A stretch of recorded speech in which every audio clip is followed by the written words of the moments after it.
Hi, everyone. This is Jessica with Whispers of Grace Healing. I am here today with my lovely mother, Momma Jo.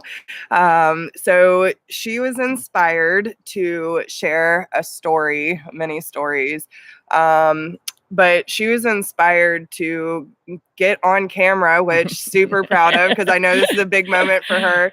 But hi, Nancy. Good morning. I told her that she would love the tribe and the amount of support she'll receive is going to be totally worth it. So we're hoping that these messages resonate. But this is going to be a segment on loving someone with addiction. And I feel like this message can go in a lot of different ways. It doesn't necessarily have to be someone with addiction, but someone who, and we have Willow joining us too. She has the ball addiction. But so I feel that it's not going to be just with people with addiction, but relationships that can be very toxic for us and harm our well-being. So please take however these messages may resonate with you, and please leave what doesn't.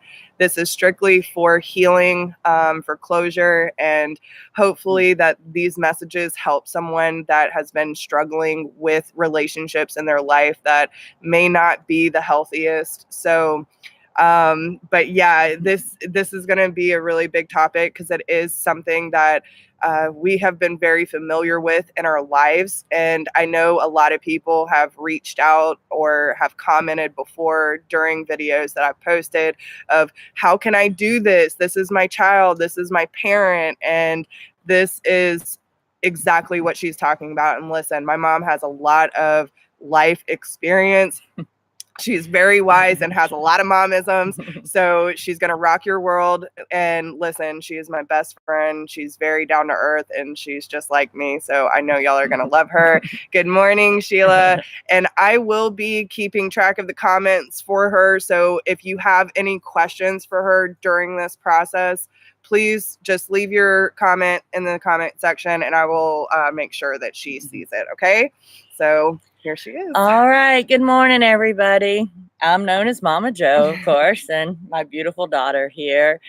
And I've been compelled to talk to you today about addiction. I am the child of an addict. I am the sibling of an addict, and I am the mother of an addict. So I'm not here to say I'm a psychologist. I've had no training whatsoever, but I've been dealing with addiction in my life for 52 years. And whether it's addiction or a toxic person, like Jess said, I mean, if you have somebody in your life that is a parent, a sibling, and every time you're around them, there's anxiousness, I don't want to go to Thanksgiving because I'm going to have to deal with this person. You don't have to. Who says you have to? Society? I'm going to make myself upset so I can be around somebody who makes me feel bad? No, you don't have to do that. Start your own traditions. Invite your friends over. I don't have to be a part of a life that does not serve me. Now, is the parent of a child that is addicted? I can tell you there's no greater heartache. There is no greater heartache. You try to do everything you can. Your gut says, save my child. After 20 years of dealing with a child with addiction, I've realized you cannot save that child. The child has to save themselves. And guess what? They're no longer a child. If you've been dealing with something for a long period of time and you've been through the rehabs, you've been through the jail, you've been through the stealing, and you're still paying rent or bailing them out of jail, hiring a lawyer, spending your life savings to help someone who does not want to be helped, this does not serve you. You have become an enabler instead of a loving parent. We have to find acceptance. And whether it's God, the universe, your soul within you that tells you, I can accept and still love this person, but I do not have to deal with it on a daily basis. I do not have to lay in bed at night anymore and worry if I'm going to get the call that he's dead. If he's homeless in the snow, it's not my problem. I cannot bring that chaos into my life. And I will tell you, it took me a lot of years. I have been through rehabs with them in different states. I paid more money than I can count in attorneys. We've been to jail in different states. And now I look at my life and I'm like, did I really blow $150,000 or so trying to save somebody that does not want to be saved? If they want to get off these drugs, alcohol, whatever it is, once you do something that changes your daily life. Now, I can tell you, I know people that smoke all day long. They go to work, they take care of their children, they pay their bills. I don't consider them an addict. I consider a person an addict when it changes your life, when they lose job after job, when they're homeless, when they're in and out of jail. And guess what? They're going to play the victim. It's not my fault. Please get me out of jail. Somebody's going to beat me up. This is not the place for me in rehab. Oh no, I don't need to be here. They don't want to be there. In the beginning, you will find that they'll agree to rehab to get out of jail, to get you to let them back in the house. Any reason they can come up with that lets somebody do something for them.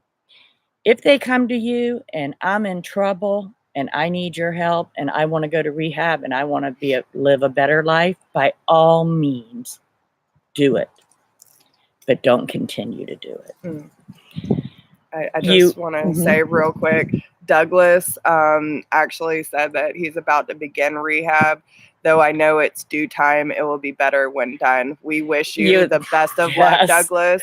That is one of the hardest decisions for an addict of any sort to make, is to step through that door and say, I need help. So good job for you, knowing where you stand, knowing that you need help and reaching out for that help. And we send you nothing but love and light and many blessings for your future ahead. Okay. And that is the first step for you, Douglas, for you to say that. That is such a brave thing to say, I need the help. But that's what it comes to. The person needs to want it for themselves. They can't, I want to quit making my mama sad. I can't stand to see her cry. You know, that is not a reason to go into rehab, because you're not going to be different when you come out if you didn't want it to start with. Now, Douglas here, hands up, babe. I wish you all the best. I hope it works. And I think it will, because you want it. If you want a better life, you can find it. But as the parent, we have to find that point of, I still love this child.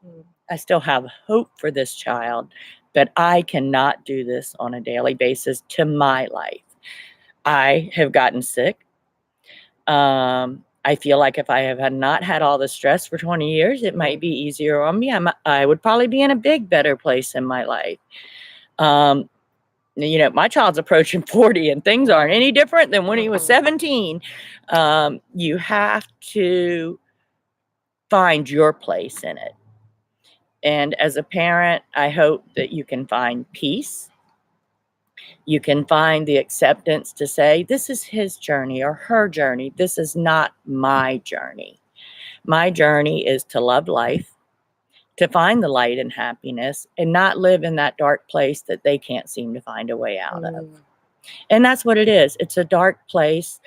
And they need to find the light. And you think, sometimes I think, oh, this has got to be the rock bottom. How can this not be the rock bottom? You have nothing. You're on the street in a snowstorm, and I'm taking you a tent because I can't let you come to my house. And how can this not be rock bottom? But we haven't got there yet. And I don't know that we'll ever get there. I think this train ends with 3 ways.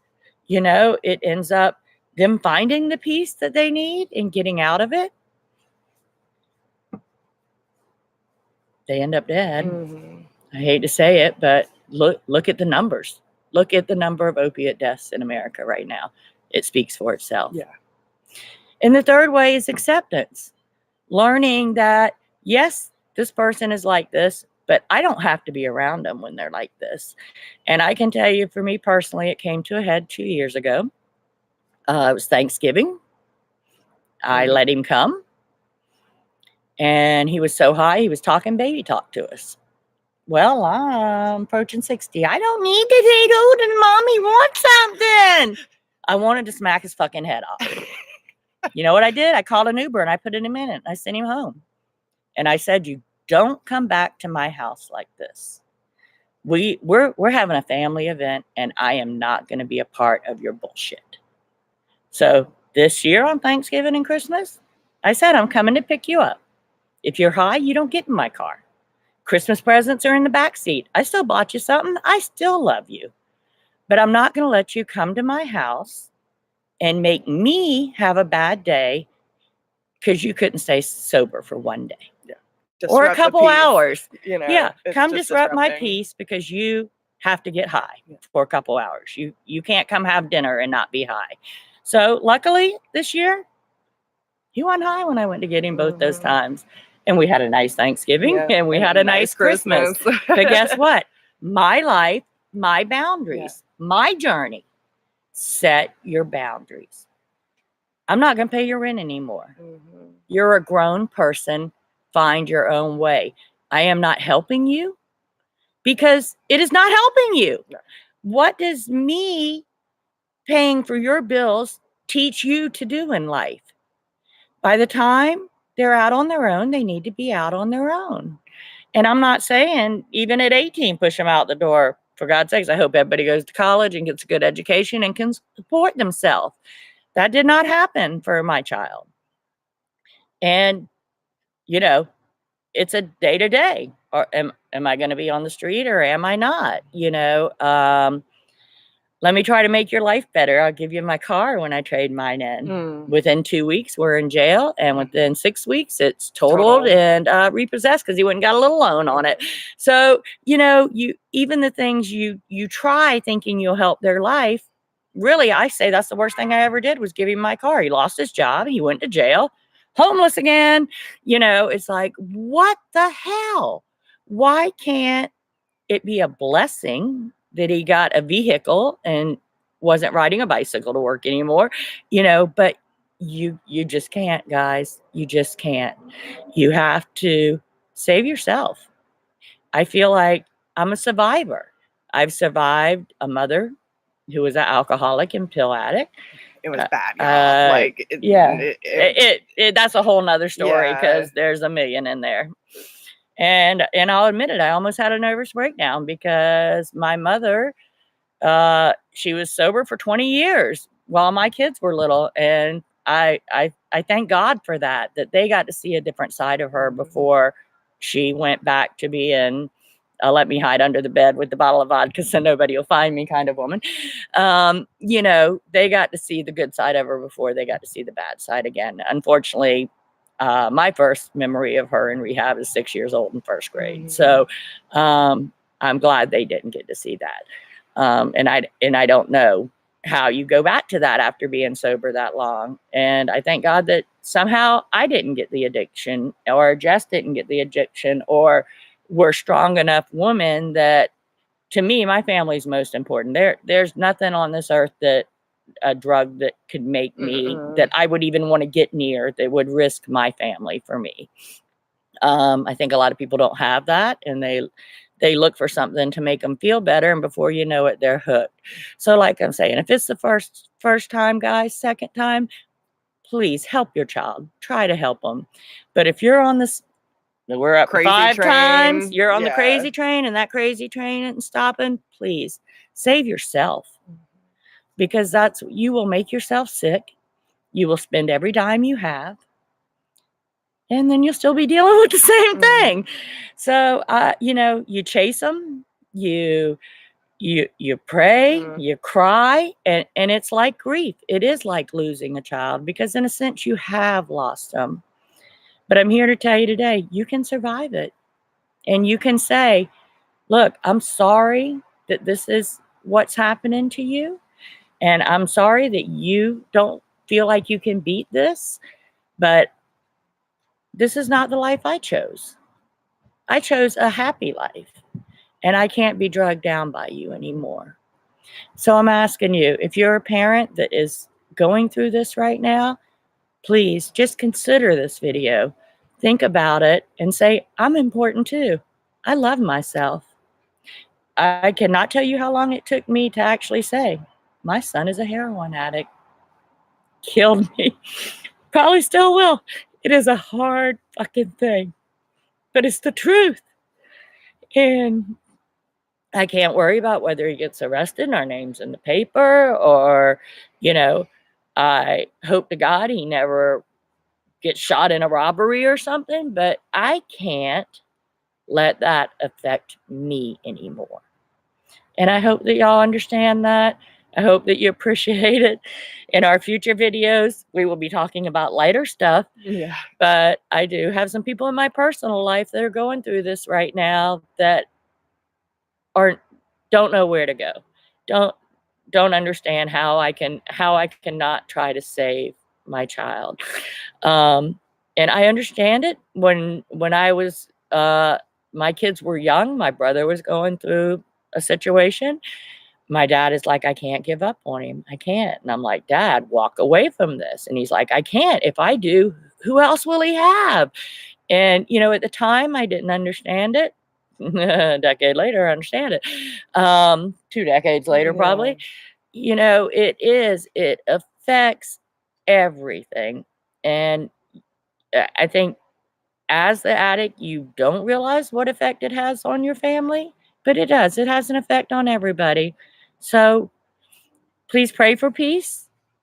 You will get it. You will get it. It will come when the time has come. The time is right. It will come for you. And I appreciate y'all listening to me today. And I hope everybody has a great day. So I just want to read you some of these comments because I told her she was going to get so much love from this message. So Douglas said, wow, you truly are a warrior. Thank you, guys. So glad to watch you this morning. Super hugs from Buenos Aires, Argentina.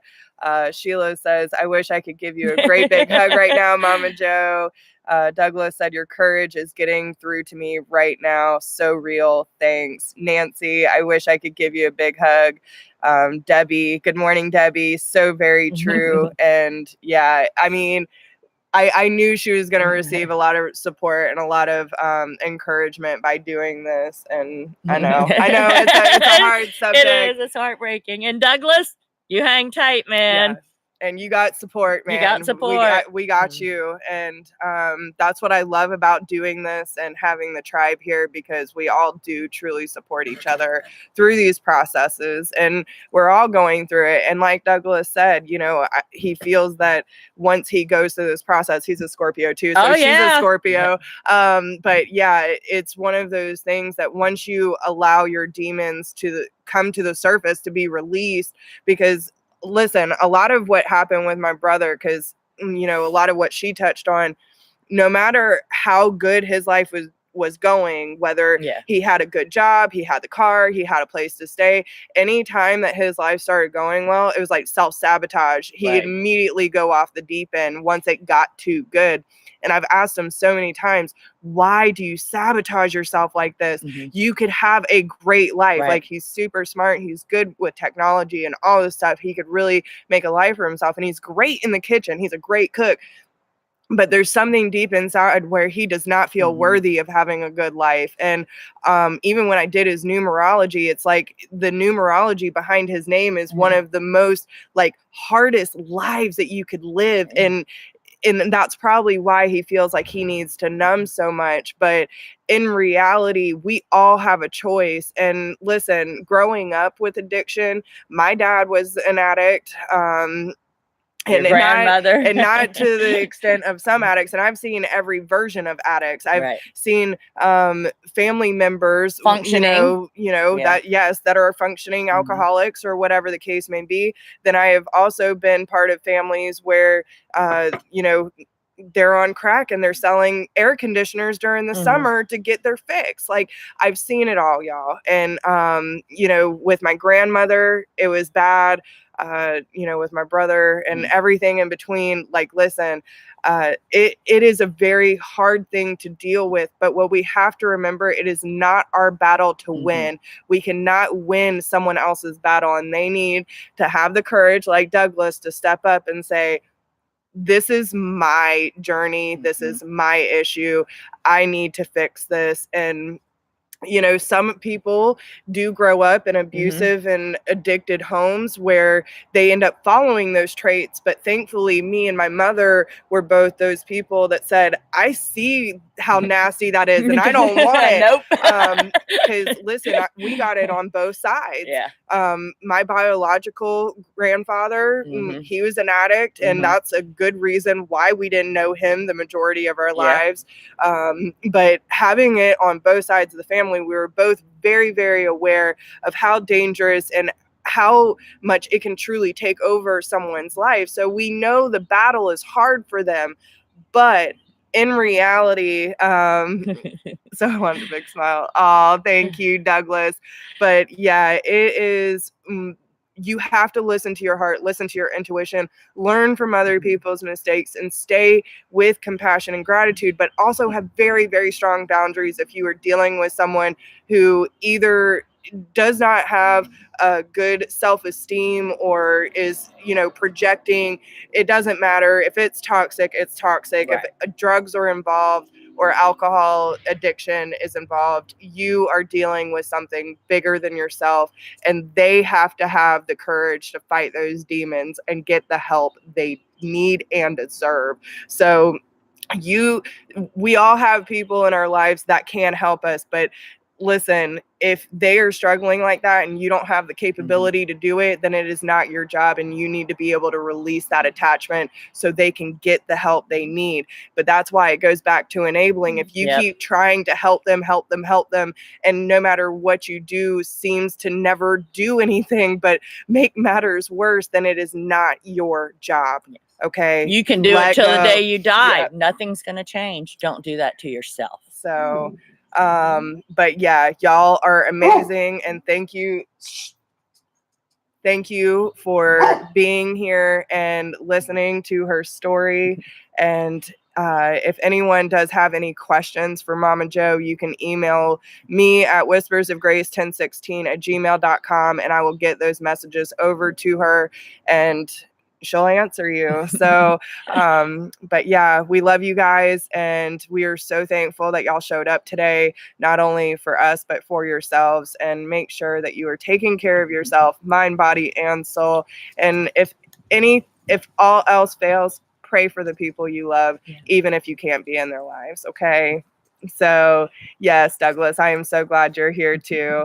Obviously, I'm telling you, it was divinely led. She's like, I need to do this. And I was like, I'm all about it. Do you want to do a weekly session? I mean, because listen, she has helped me tremendously. I even told her last night, she's one of the only people that I can actually talk to for hours. She is my best friend, and I completely adore this woman and all the wise wisdom and all the funny jokes that we have told over the years. Y'all are going to love this shit. If she gets comfortable enough, I'm telling you, we're gonna take off with it. But yeah, I have bad language. Well, you know me. I don't really censor myself either. So now you see where I get it from. But Douglas says she's my best friend too now. I'm everybody's mama, Douglas. You come on. Yeah, and it is, and she's been like that her whole life, my whole life. She's always taken everyone under her wing, and she's always been there for those who need it. So listen, if there's anyone that just needs a good mama wisdom, this is the woman for you. Okay. So yeah, I don't know. I don't know what else to say. I'm just glad that we were able to do this, and hopefully that it does help someone who is going through this, because we're seeing it a lot. If you do feel like someone needs to see these messages just to have something to relate to, send it their way, because that's what these messages are here for. Don't forget to like, share, subscribe, and drop us a comment. Let us know how these messages resonate with you, and if this is something you want to see more. So another wave of hugs to you, Douglas. But yeah, Sheila said that was my precious late mommy, and I we're best friends. It was a special blessing. Ah, Lynn, yeah. awesome. I didn't know. Listen, I don't know what I'd do without this woman. I really don't. She's my rock, and I'm super thankful that I chose you. I'm super thankful. Love you. I love you. So, but yeah, if y'all need anything, just hit us up and we'll get back to you. And we love you all. So I hope you have a super fantastic day and even better week ahead. So we'll talk to everyone soon. Okay. Have a great week. Bye, Thanks. y'all. So can we watch it back?